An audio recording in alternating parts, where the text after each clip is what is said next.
wow, we are plunging into some really intriguing source material about something called the underground commission engine. It's by Jeremy Kennedy.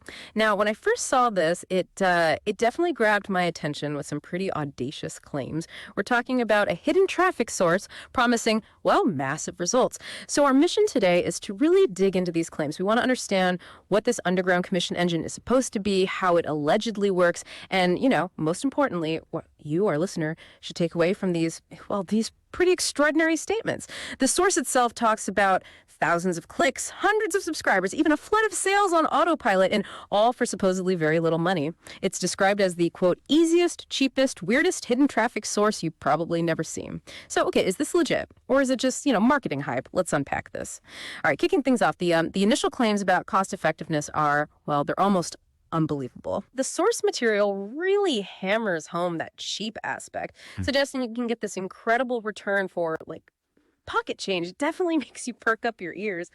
It absolutely does. And what's fascinating here, or maybe concerning, is that it doesn't just promise cheap traffic, because let's be real, cheap traffic usually means low quality, right? Right, often does. But this source immediately asserts real results, talking about real email subscribers interested and real people buying. That's the bit that often raises a red flag for seasoned marketers.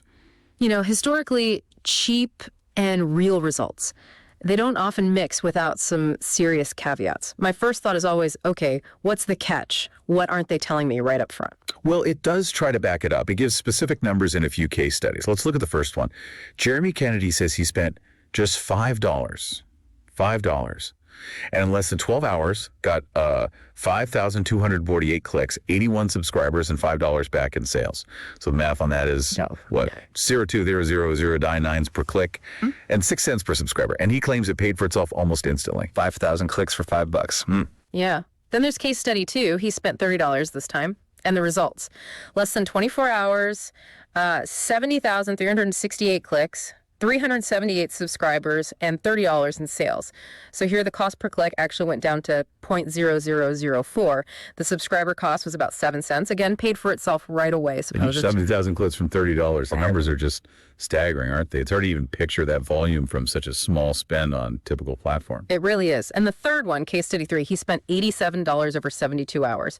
That brought in, get this, 201,761 clicks, 318 subscribers, and $40 in sales. Cost per click stayed at 0.0004, but the subscriber cost went up a bit at 227 cents. Still massive click volume for the money. Okay, so a slight increase in subscriber cost there, but still incredibly low figures overall compared to industry standards. Yeah. And this is where it gets really interesting, according to the source. Kennedy states these campaigns, quote, completely paid for themselves near instantly. Yeah. The first two, paid back within 24 hours. The third one made back almost half its cost immediately, plus ongoing sales. And he talks about sales coming from follow-up emails, too. Critically, he says the opening click rates are solid, better percent than my own buyer list.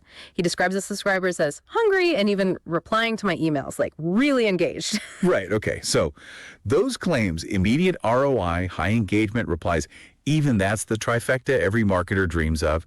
But, for you listening, the critical question has to be, what's the real context here? Are these results repeatable, scalable, or is this just like a best case scenario, maybe a one-off burst used for marketing? Yeah. Because finding genuinely hungry buyers who also reply usually involves much more targeted, often more expensive traffic acquisition.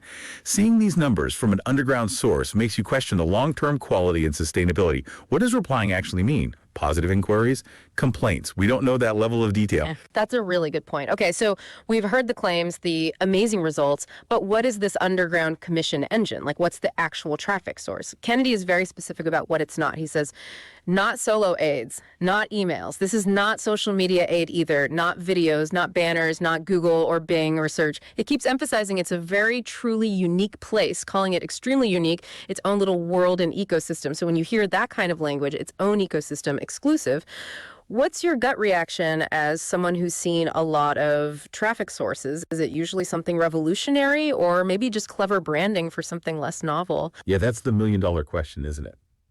My gut reaction is usually healthy skepticism.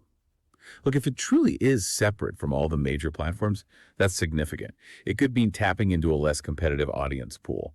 Most businesses are fighting for eyeballs on Facebook, Google, etc. So the idea of an untapped reservoir is super appealing. But maintaining a truly separate, effective ecosystem online is really, really hard. More often than not, these unique sources turn out to be either a very niche platform that won't scale much, or, like you said, a repackaged method. Maybe it works for a short while before everyone piles in or gets shut down. The real challenge is always figuring out the mechanism behind the curtain. And the setup, according to the source, sounds ridiculously easy. Super easy, it says. You just type a short title, a description, paste your link, click start, and boom, traffic supposedly floods to your link almost immediately after approval. Approval takes typically 24 hours, and once it's approved, it can apparently drip traffic to your links 24/7 every day, continuous flow. Now, I've heard super easy before and then needed a PhD to figure it out. What's usually hiding behind that kind of promise? Is it ever that simple? Yeah, you and me both. Super easy is fantastic marketing copy. And look, maybe the initial steps are simple. Click here, type that. But the real effort, the thing that actually gets results, that usually lies in the optimization, understanding the audience within that ecosystem, quality control. What happens after you click start? Is that approval process always smooth, or does it depend? What are the hidden rules or restrictions? Simplicity in setup is great, but you always have to balance it against the complexity of actually achieving and, more importantly, maintaining those promised results over time. Good points. Okay, let's shift gears slightly. What about the audience? Who is this traffic for? What niches does it work in? The source says the initial offer Kennedy promoted was in the online business or make money online niche. It specifically targeted people who are actively trying to make money online, often folks who are struggling, making very little, if any at all, so hitting a very specific pain point. And that kind of targeting, connecting an offer directly to an active, unmet need, that can be really powerful. People actively trying to make money online but failing. That's a highly motivated group for certain kinds of offers. They're already looking for solutions, makes them potentially very receptive. However, it's also an incredibly crowded and often, let's be honest, scam-ridden niche. So the quality of the offer and its genuine ability to help becomes paramount if you want real engagement, not just clicks. Does the offer truly resonate with this audience? Right. But beyond that initial niche, Kennedy does say you're allowed to run an ad to nearly any type of offer, especially if it, quote, appeals to humans, especially a global audience. It also mentions geo-targeting by country is possible, so that broadens things out quite a bit. It does. And for you, the listener, maybe you're not in the make money online space. This suggests potential wider applicability. If you have a product or service that solves a more universal problem or appeals globally, maybe this source could work. Geo-targeting adds another layer of potential utility. But again, the core question remains, does your specific offer align with the kind of hungry, ready to buy and reply audience described in those case studies? And does this ecosystem truly contain that diverse global audience they mentioned? That needs validation. Okay, let's talk practicalities. For someone listening, maybe thinking, maybe I could try this. What do you actually need? First, do you need a website? Kennedy says he used a plain black and white lead capture page, built it in a free forever page builder in like 5 minutes, easy. He strongly recommends using a bridge page or lead capture page, says they're so easy to make, 5-10 mins tops. And there's even an upsell to just import his exact page. So making the landing page part sound very simple, very low barrier. Exactly.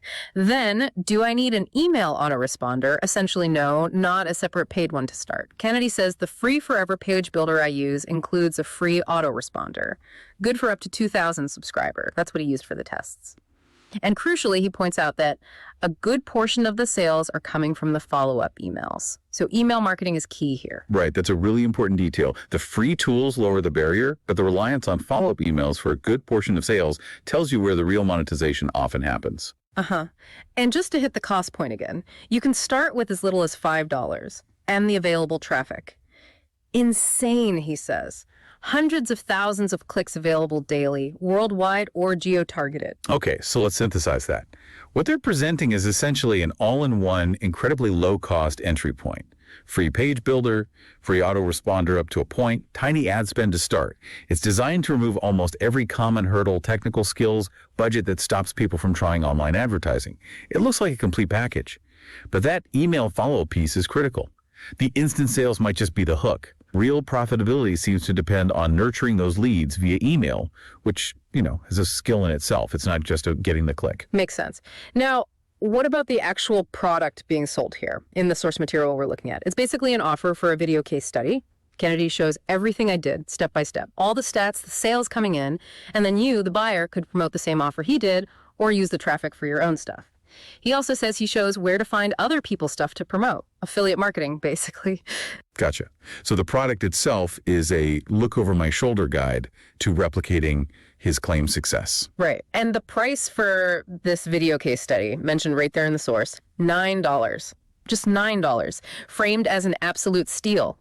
Is this the kind of steal where you find gold, or the kind where you realize later it was just, I don't know, fool's gold? What does a $9 price point usually signal? Well, at $9, it's what we call a tripwire offer. It's priced so low, it's almost an impulse buy. Makes the decision super easy. It's an excellent way for Kennedy to build his own email list and identify buyers.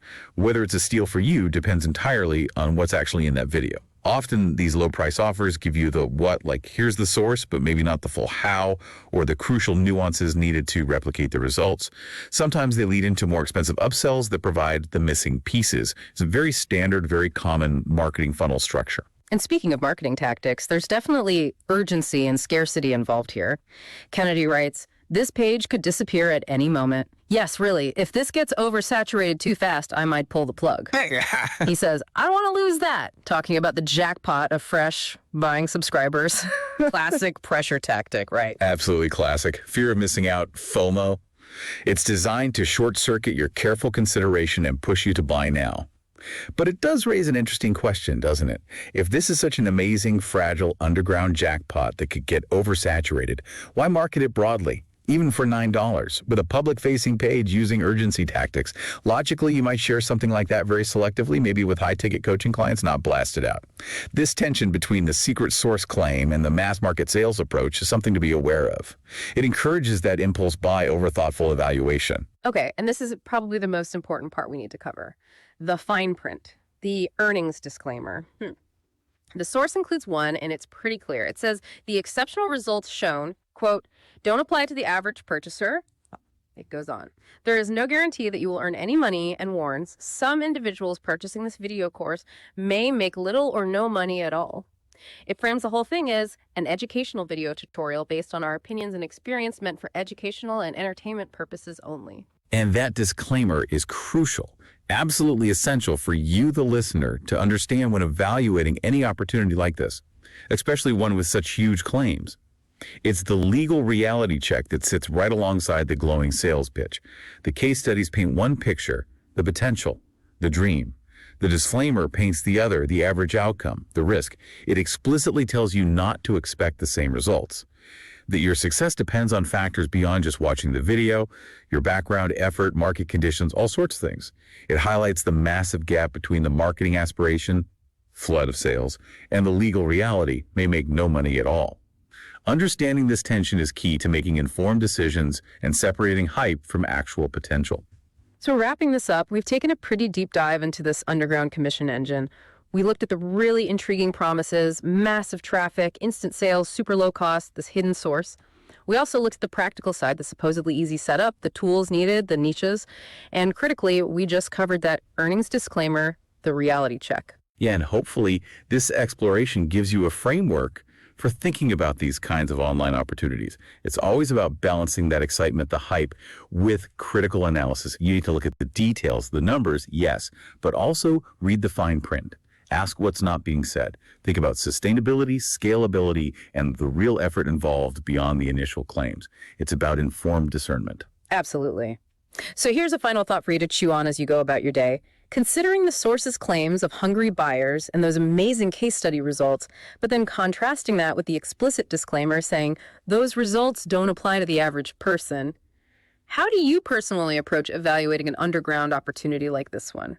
What specific questions would you ask yourself going beyond the sales page before you decide to jump into something that seems, well, almost too good to be true?